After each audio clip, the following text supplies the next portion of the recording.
warahmatullahi wabarakatuh. Alhamdulillah alamin. Wassalatu wassalamu ala asrafil anbiya'i wal mursalin wa ala alihi washabihi ajma'in. Puji dan syukur marilah sama-sama kita panjatkan kehadirat Allah Subhanahu wa taala yang mana pada hari ini kita diberi kesempatan untuk berhadir di dalam ruangan ini. Lupa juga selawat dan salam atas junjungan Nabi kita Muhammad SAW yang telah membawa kita dari alam jahiliyah menuju alam yang Islamiyah. Sebelum acara kita lanjutkan, kita mulai dengan berdoa dengan membaca Al-Fatihah. Bismillahirrahmanirrahim. Alhamdulillahirabbil alamin. Ar-Rahmanirrahim. Maliki yaumiddin. Iyyaka na'budu wa iyyaka nasta'in. Ihdinas siratal mustaqim. Siratal ladzina an'amta 'alaihim ghairil maghdubi 'alaihim waladdallin. Baiklah Bapak dan Ibu sekalian, acara hari ini adalah mensosialisasi budaya positif. Baik Bapak Ibu, apa kabar semuanya? Alhamdulillah, luar biasa. Alhamdulillah, masih semangat Ibu? Jadi kita lanjutkan dengan acara saya selanjutnya adalah mensosialisasi budaya positif.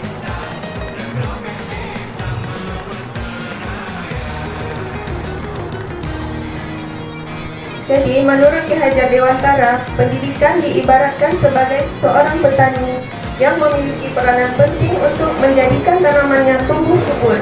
Kita dapat memastikan bahwa tanah tempat tumbuhnya tanaman adalah tanah yang cocok untuk ditanami. Begitu juga dengan peserta didik yang ada di sekolah kita. Kita sebagai guru adalah untuk menuntun murid-murid kita supaya menjadi lebih baik.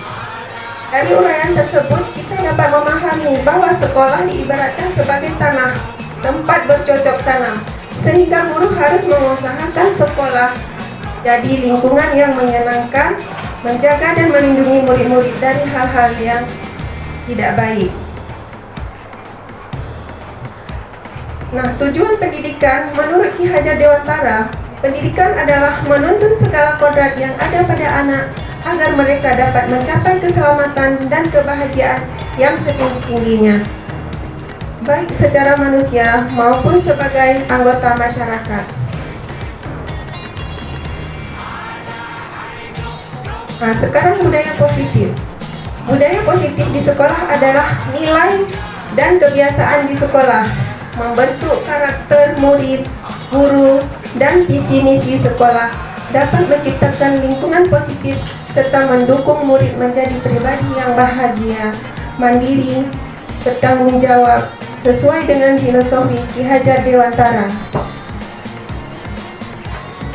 Nah Bapak Ibu sekalian, coba amati lingkungan di sekolah kita ini. Bagaimana suasananya Bapak Ibu?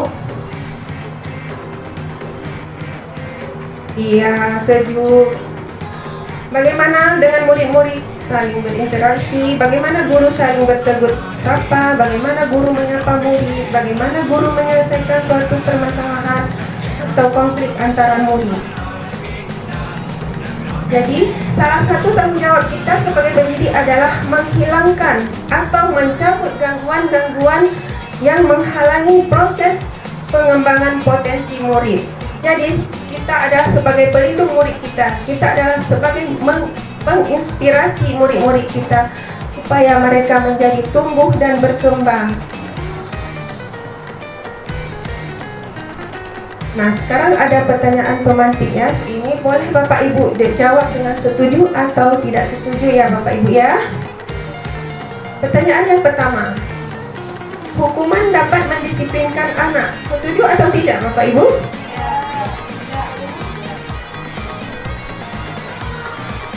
Jadi jawabannya tidak ya Bapak Ibu ya. Kedua, pemberian hukuman dengan hal positif seperti membaca atau membersihkan halaman sekolah dapat meningkatkan disiplin anak. Setuju? Tidak. Setuju ya.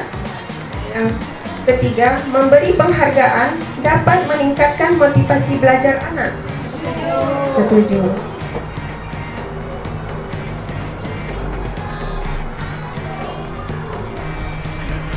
Nah, sekarang perubahan paradigma belajar. Dalam membangun budaya positif, sekolah dapat menyediakan lingkungan yang positif, aman, dan nyaman agar siswa dapat berpikir, bertindak, dan mampu menciptakan dengan merdeka, mandiri, dan bertanggung jawab. Nah, di sini ada kata-kata disiplin positif dan nilai kebajikan yang universal, kebutuhan dasar manusia, motivasi perilaku manusia, restitusi, posisi kontrol guru, keyakinan kelas, dan ada segitiga restitusi.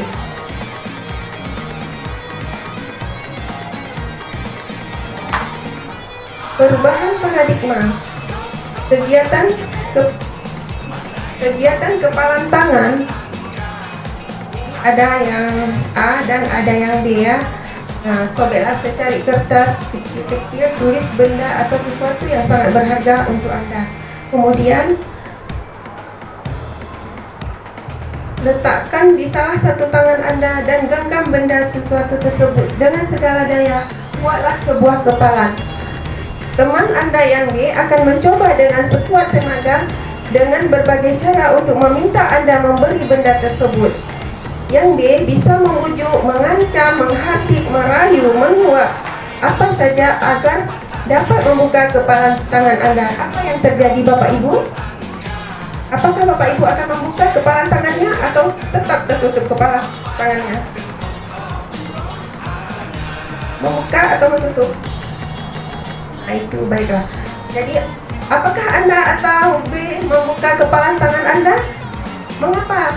Apa alasan Anda atau B membuka kepalan tangan Anda?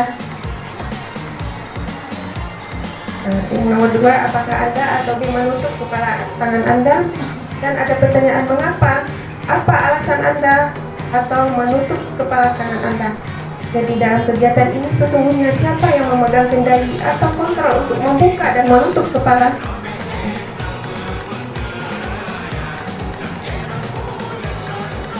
Nah, kita lanjutkan ke disiplin positif. Menurut teori pilihan Dr. William Webster, Anda tidak bisa mengontrol orang lain, hanya Anda bisa mengontrol diri sendiri.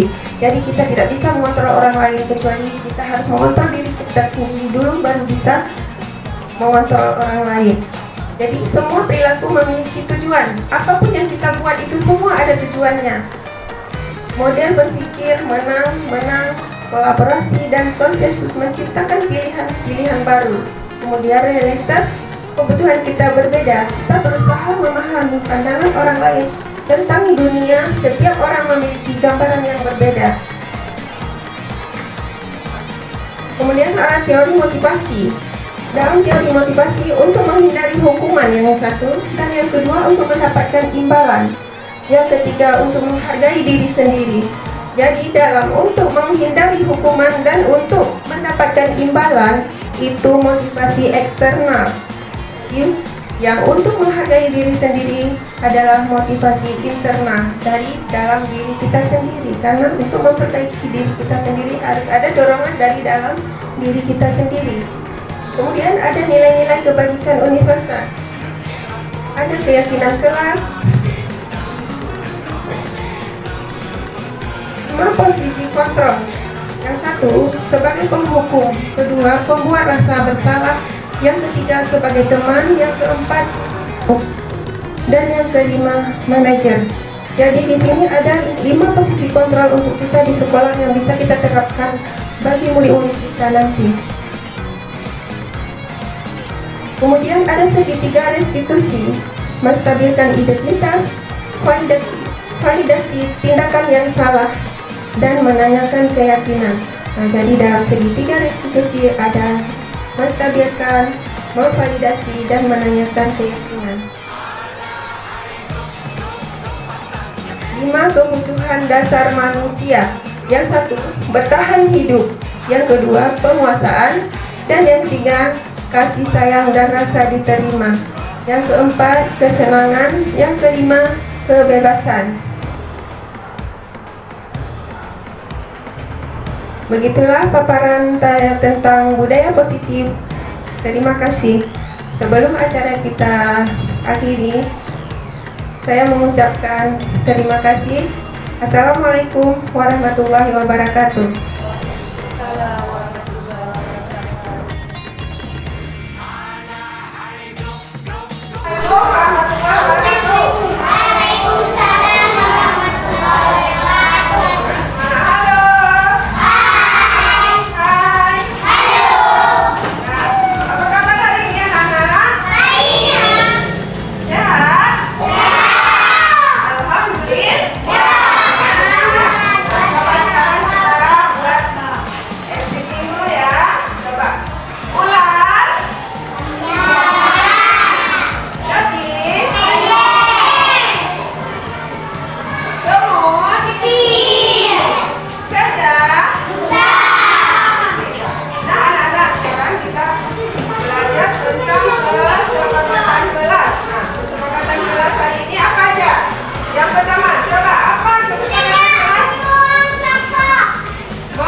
Menjaga kebersihan. Betul, menjaga kebersihan ya.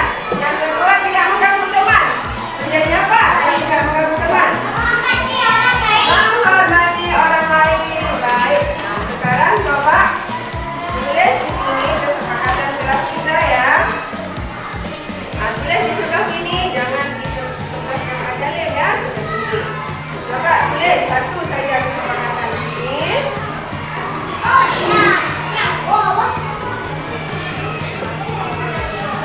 Maka tulis satu. Satu ya, satu kali.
Jangan ribut, menghormati orang lain.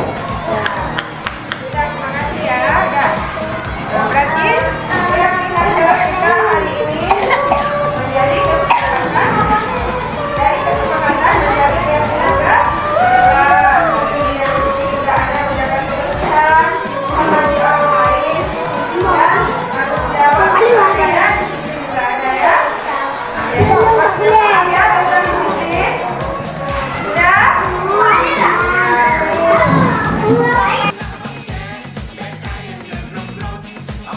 Assalamualaikum warahmatullahi wabarakatuh. Saya Kepala SD Negeri 7 Kota Mambor, yang juga pada saat ini ada guru dari sekolah saya menjadi salah satu calon guru penggerak angkatan 8 yang bernama Nora ini, dan beliau sekarang sedang menempuh pendidikan atau pembelajaran untuk menyelesaikan penggerak. Mudah-mudahan beliau akan menjadi salah satu guru penggerak yang bisa menggerakkan khususnya di sekolah yang saya ikuti. Terima kasih, saya sangat bangga dengan kegiatan ini karena dengan sangat antusiasnya beliau mengikuti setiap kegiatan dan pelajaran yang seperti ada sama guru penggerak. Dengan adanya guru penggerak, terutama Ibu Nora ini yang sedang melakukan pelatihan, sekarang saya merasakan sisi positif yang telah dilakukan baik oleh Ibu Nora ini secara khusus maupun secara umum. Saya dari Bapak Guru penggerak saya ada 2 orang. Saya merasakan sisi positif yang mereka bawa dari pengetahuan yang mereka dapatkan selama pelatihan di sekolah, sehingga sisi-sisi positif dalam penerapan proses pembelajaran di sekolah itu nampak sekali muncul dan terjadinya perubahan-perubahan yang sangat signifikan, sehingga lebih menjurus kepada anak-anak yang lebih bermanfaat bagi anak-anak didik dan juga terutama bagi sekolah. Dengan adanya program pembelajaran ini, mudah-mudahan akan terus berlangsung untuk mencetak kader-kader guru yang terampil untuk membina anak didik kita di masa yang akan datang. Dan ketika mereka mengembangkan tugas ini, para guru penggerak sama sekali ini setelah mendapatkan pelatihan dalam menggembleng anak-anak, secara banyak sekali manfaatnya dari sisi positif yang bisa dicontohkan dari sisi yang lain yang belum mendapat kesempatan belajar ini menjadi guru penggerak. Mungkin ini saja dari kata saya, tidak kurang. Saya minta maaf. Wabillahi taufiq wal hidayah. Assalamualaikum warahmatullahi wabarakatuh. Assalamualaikum warahmatullahi wabarakatuh. Terima kasih kepada Ibu Nuraini SPD yang telah menyampaikan beberapa budaya positif. Dari pembahasan yang disampaikan oleh Ibu Nuraini SPD, saya beserta Dewan Guru yang lain telah memahami budaya positif yang diterapkan di sekolah. Bila pengambilan tindakan budaya positif yang melanggar aturan untuk siswa akan menyelesaikan masalah dengan menggunakan restitusi manajer. Terima kasih untuk Bu Nuraini SPD. Semoga guru penggeraknya lebih semangat lagi.